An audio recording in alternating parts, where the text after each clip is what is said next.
Yo voy a tratar de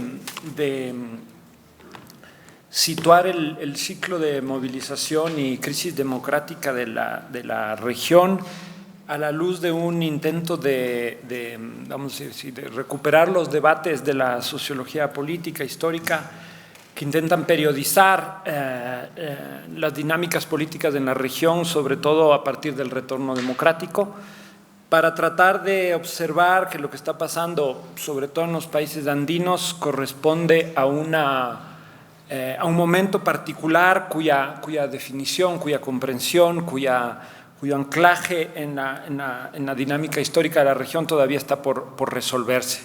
A partir de esa comprensión, como con cierta perspectiva histórica, finalmente quisiera situar algunas hipótesis teóricas generales que permiten hipótesis históricas generales para tratar de entender cada caso. Entonces, no me voy a referir en específico a ningún caso, sino a la política latinoamericana con tesis sobre la relación entre democracia y protesta social. Entonces, brevemente, yo diría, hay un consenso largo en la literatura respecto a caracterizar, así, bien grueso, ¿no? 80s, 90s, como esta articulación de retorno democrático y políticas de ajuste estructural que estabilizan al neoliberalismo. Ahí el caso chileno es fundamental en esa literatura porque articula perfecto a la transición y de algún modo también el retorno acelerado del neoliberalismo. Ahí empieza a hablarse, el gran Norbert Lechner usa la idea de una sociedad de mercado para referirse a Chile. Años más tarde, también un intelectual poderoso latinoamericano, Manuel Antonio Garretón, habla de Chile como un caso del neoliberalismo avanzado en la región y a nivel global. Aquí, en términos teórico-analíticos, me interesa decir una cuestión para después hilvanar con las hipótesis teóricas generales, y es, estos ciclos están caracterizados, este ciclo, por algo que dijo muy bien Alejandro, y es la escasa diferenciación entre la élite económica y la élite política. O sea, la clase dirigente tiene muy poca autonomía relativa de la élite dominante, de las clases dominantes. Primer ciclo así bien grueso. Segundo, que esto viene más de la literatura del movimentismo, digamos así, latinoamericano, a la que tiendo a manejar con más amplitud. Hay un debate si es 90, 95, vamos a decir, mediados de los 90 hasta el primer lustro del siglo XXI, es un ciclo de ascenso de la movilización social, un ciclo de ascenso de la lucha popular, un ciclo de ascenso que se caracteriza, por un lado, por la dinámica veloz de posicionamiento de una agenda entre antiajuste y antineoliberal, lo vamos a poner así, pero también por la novedad, sobre todo en los países andinos y en México, rápido, en torno al zapatismo, el movimiento indígena boliviano, el movimiento indígena ecuatoriano, del carácter mismo del Estado y de su carácter blanco-mestizo excluyente. Entonces se coloca el problema de la plurinacionalidad y ahí la famosa tesis del movimiento indígena ecuatoriano de nosotros vemos con dos ojos, como indígenas y como pobres, un poco sintetiza este auge de una movilización que se expande largamente también en Argentina, también en Brasil. La sociología argentina ha acuñado esta idea del ciclo destituyente porque además está ligado a varios derrocamientos o a varias interrupciones presidenciales en Argentina, en Bolivia, en Ecuador y más allá. El punto, entonces hay impugnación, pero hay continuidad del dominio neoliberal, pero con un nivel de legitimidad más bajo.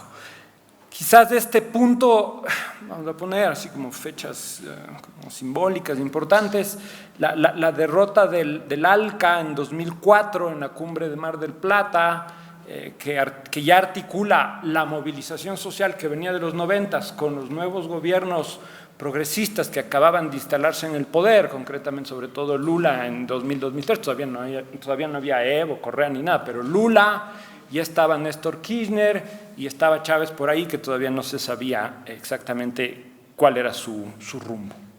Entonces, a partir de ahí, la derrota del ALCA, que moviliza largamente a todo el continente, supone, según Maristeles Vampa, la etapa de internacionalización plena del movimiento social, un nuevo internacionalismo de la lucha popular y de la lucha social a nivel continental, que conecta esta dinámica con lo que sucedía en el Foro Social Mundial y sobre todo la lucha alter o antiglobalización europea, ¿no? Cierro ahí.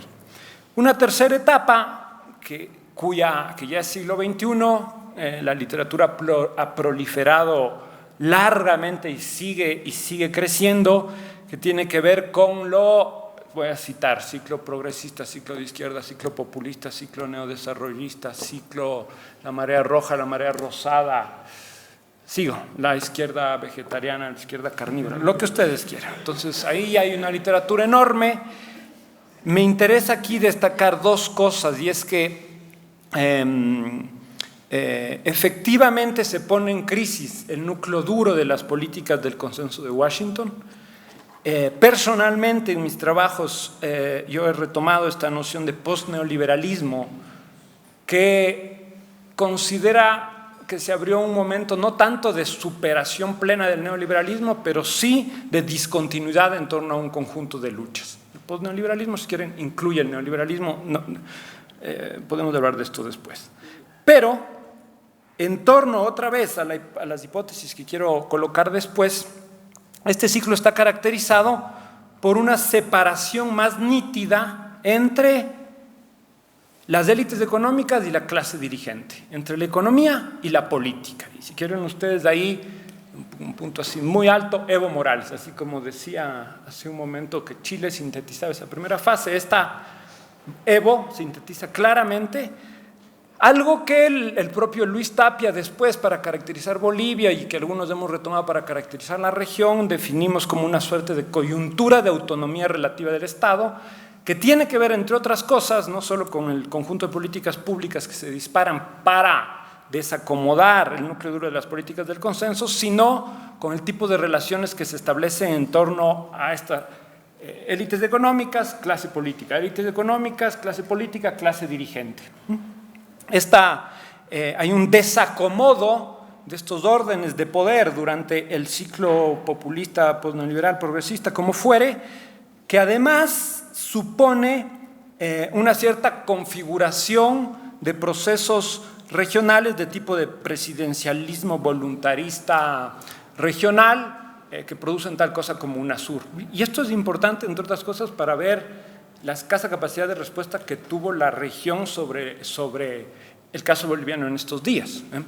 En su momento la tuvo en la crisis del 2008-2009. Entonces, está este tercer momento, lo dejo ahí. Se abre ahí un cuarto momento, que es el que hay que insistir, hay que discutir más, y yo creo que ahí la querella es más grande, el litigio teórico y los desacuerdos todavía están al orden del día. Entonces, voy a poner como dos o tres líneas de interpretación al respecto y voy cerrando esta parte. La primera es, se usa mucho la idea de un fin de ciclo, ¿no? Y el fin de ciclo progresista, el fin de ciclo neoliberal, Esto está ligado, aquí voy a ser más como empírico, digamos así, a la destitución de Dilma Rousseff en Brasil en septiembre del 2016, al golpe institucional que ocurre en torno a la posesión de Temer, a la persecución y al encierro de Lula y al acceso al poder de Bolsonaro. También está ligado al triunfo de Mauricio Macri en 2015, como nítidamente. También está ligado a algo que planteaba Sofía Cordero, y es la derrota del referéndum de la repostulación boliviana en febrero del 2006. De algún modo parecía que no, pero termina estando ligado al giro de la agenda gubernamental en el Ecuador desde el 2017. Otros también plantean que la derrota del intento de reforma constitucional de Bachelet es síntoma también de ese fin de ciclo del impulso progresista, porque hay que recordar que Bachelet intentó hacer una reforma constituyente y yo creo que nunca tuvo realmente la voluntad política, pero la puso ahí en la mesa, De hecho, a mí me invitaron a un foro para hablar sobre eso ya, como tal. Nada. Entonces, los que plantean la hipótesis del fin de ciclo, qué sé yo, el Máximo, la propia Maristela, Massimo Modonesi, plantean también que eso supone una suerte de recuperación o de una transición hacia el liberalismo en su doble sentido, como poner en crisis la matriz populista que había hegemonizado la conducción del ciclo postneoliberal, pero también volver desde esa transición postpopulista a gobernar nuestras sociedades desde la coordinación del mercado, desde los ejes del neoliberalismo. Al lado de esta hipótesis hay un conjunto de la literatura que, sobre todo muy enfatizada, muy atenta al caso brasilero y también de algún modo al caso argentino y más recientemente al caso ecuatoriano, empiezan a hablar de un neoliberalismo autoritario, de un régimen de estado de excepción en el sentido de Agamben. Se empieza a acuñar a la luz de los debates sobre las transformaciones del capitalismo global, de la mano del ascenso del poder de Donald Trump, de Salvini y de Orbán en Turquía, de la fase neofascista del neoliberalismo, y ahí están claramente los trabajos de Éric Fassin, entre otros. Algo que se acoge para aquellos que hablaban del fin de ciclo, sobre todo en relación a Bolsonaro y a su forma a su estilo político, yo diría más que al modo de implantación estatal que finalmente logra aterrizar. Segunda. Tercera, hay alguna literatura, como quizás más silenciosa, que nunca asumió la hipótesis del fin de ciclo. No hay fin de ciclo. No hay fin de ciclo porque no hay nueva hegemonía. No hay fin de ciclo porque no hay ninguna nueva constelación política e ideológica que haya estabilizado unas nuevas coordenadas de gobierno, de agenda estatal y además con ciertos anclajes hegemónicos efectivos en la sociedad. Entonces, no hay fin de ciclo, hay más bien la fase de descenso del ciclo anterior progresista y sobre todo, que a mí me parece que es adecuado, una aceleración del conflicto en medio de una transición más o menos incierta. Me parece que por acá va la cosa. Esta literatura empieza a decir además que mientras unos decían que había fin de ciclo, todavía pasaban cosas que nos anclaban al ciclo anterior. Entre otras, para decir brevemente, la firma de la paz en Colombia, que es un hecho de fundamental importancia en la dinámica política regional, aunque posteriormente vaya siendo derrotada sistemáticamente, en su momento fue un punto clave que tenía que ver además con el ciclo progresista, con las negociaciones de La Habana, etcétera, etcétera. Después, lo que el colega Modonesi llama, a mi modo de ver de modo un poco erróneo, como el progresismo tardío de López Obrador, que gana en 2018 con una votación sin precedentes en la historia de la República Mexicana. Todavía estaba en ese momento Bolivia, Uruguay, y al mismo tiempo había una crisis de legitimidad muy rápida del retorno neoliberal paradigmático en Argentina de Macri, que suponía al mismo tiempo una pérdida de apoyo social y una crisis económica, social y del empleo muy, muy profunda, que como acabamos de ver demostró que ese retorno fue como un relámpago, y ustedes saben que el peronismo kirchnerista ha retornado al poder ahora en las últimas elecciones. Entonces, como hay señales de que más que un fin de ciclo hay una transición conflictiva que me parece a mí en 2019 entre el triunfo de Fernández y las dinámicas de movilización en Chile, Ecuador, Bolivia. Ahora se anuncia algo que parece que va a estar bastante grande en Colombia el 21, y ya el uribismo sacó un manifiesto exactamente igual al que andan proclamando Moreno y Piñera, diciendo esto es del Foro de Sao Paulo y tal. Entonces léanlo porque ya está. Entonces, o sea, es risible, pero me parece que ya dibuja un cierto guión, ¿no? Ya dibuja un patrón que responde a una cierta coordinación. No creo que sea pura antenitas de vinil que se conectan así. Entonces, estos tres conflictos distintos en su naturaleza también ponen en duda la tesis del fin de ciclo y afirman con mejor precisión la cuestión de una transición turbulenta en curso con respuestas más o menos erráticas de los actores en el marco de una hegemonía que todavía no se asienta y que por eso el nivel de conflictividad y disputa es elevado. Rápidamente, Alejandro ya lo ha dicho, a mí me parece que lo de Chile es lo más emblemático y sintomático de los trastocamientos de fuerza y de poder y de cambio hegemónico en la región. Quizás incluso habría que decir a partir de la crisis progresista o incluso antes, una movilización de 4 semanas de una contundencia absoluta. Yo creo que no solo es un problema de gestión de crisis, sino es un problema ya de trastocamiento de las relaciones de poder y que ningún actor sabe exactamente cómo salir de esta cuestión. Pero la demanda de nueva constitución y el hecho de que varias respuestas sectoriales del gobierno, bueno, no, ya no voy a subir el precio del metro, sí, ya les vamos a subir un poco el salario mínimo, bla, bla.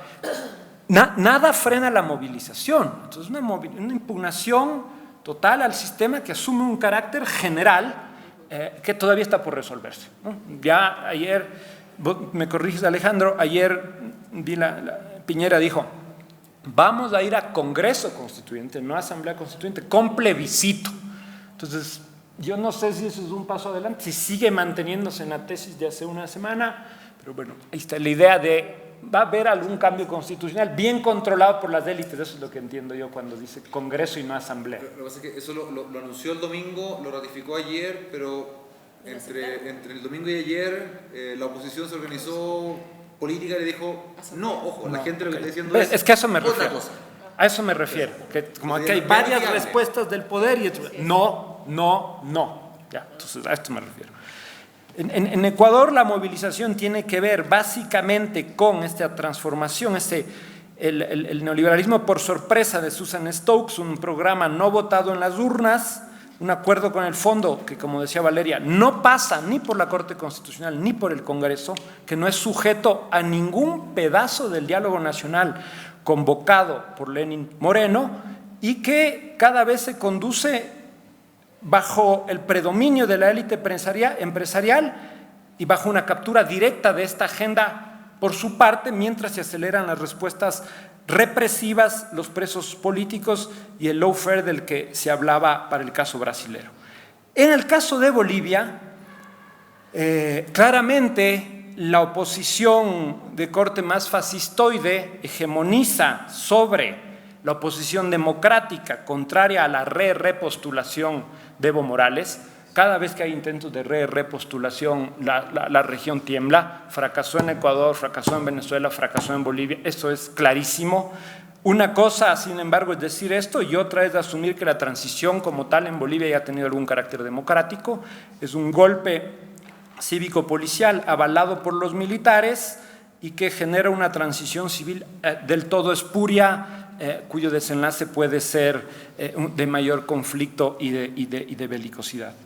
En este contexto hay que observar además, y ahí están las cifras, sobre todo el Latinobarómetro, hay los estudios de la OCDE, que empiezan a ver que desde 2015 vuelve a activarse una distancia de la sociedad y la ciudadanía con las élites políticas, crece el nivel de desesperanza respecto a las promesas de crecimiento y desarrollo que se habían instaurado, porque algo subieron en los últimos años. Y un dato que quiero llamar la atención es, y para el caso ecuatoriano es exactamente la misma cifra, 8 de cada 10 latinoamericanos piensan que los gobiernos responden a los intereses de pocos, a los intereses de las élites. Con esto, 2 minutos, quisiera situar las tesis teóricas generales para interpretar esta coyuntura. La primera, las leo rápidamente. Desde los 80, las élites económicas aceptan la vigencia del régimen democrático si, solamente si, las élites políticas les garantizan el mantenimiento de las pautas distributivas regresivas y no ponen en cuestión sus niveles de acumulación. Dos, cuando los gobiernos democráticos electos por la ciudadanía alteran o pretenden alterar estos patrones distributivos regresivos o condicionar sus procesos de acumulación, las élites económicas tienden a articularse con otras facciones de élite, políticas, mediáticas, judiciales, para socavar la legitimidad de estos gobiernos. Se produce ahí un relato poderosísimo anticorrupción, antiautoritarismo, antidespilfarro, políticas distributivas, etcétera, que asume sobre todo que estos problemas, que son reales, que existieron, solo son de los gobiernos democráticos populares y no del conjunto de la clase política latinoamericana. Esto genera un nivel de polarización enorme que explica parte de la conflictividad en curso. Cuando estos relatos se vuelven eficaces políticamente, hay una suerte de retorno de estas élites al poder y, como vemos en el caso ecuatoriano, como se ve en el caso chileno, como se ve en el caso brasilero, lo que observamos es que hay una suerte de imposibilidad de la clase dominante en construir órdenes políticos legítimos y estables, es decir, la clase dominante tiene dificultades de envolverse una clase dirigente, creíble y legítimo, lo que le lleva a impulsar una serie de mecanismos alternativos de poder y de organización democrática. La salida de Bolivia, el golpe en Brasil, la restricción del espacio democrático en Ecuador, refleja con toda claridad aquello. El compromiso de las élites con la democracia es débil e instrumental. La respaldan si pueden controlar o capturar la agenda pública que permite sostener una pauta distributiva favorable a sus intereses, y si aquello no sucede, no dudan en alterar su normal funcionamiento. La desprolijidad de las fuerzas populares en gobierno para sostener el orden democrático en torno a problemas de corrupción y reelección favorecen esta estrategia de las élites. Frente a este escenario, sin embargo, y a diferencia del siglo XX sobre todo, lo que tenemos es una altísima capacidad de respuesta social y popular, aunque sus niveles de organización, de organicidad, de configuración como sujeto político no son tan altos, lo que se revela claramente, por ejemplo, en el caso chileno. Ahí me quedo. Muchas gracias.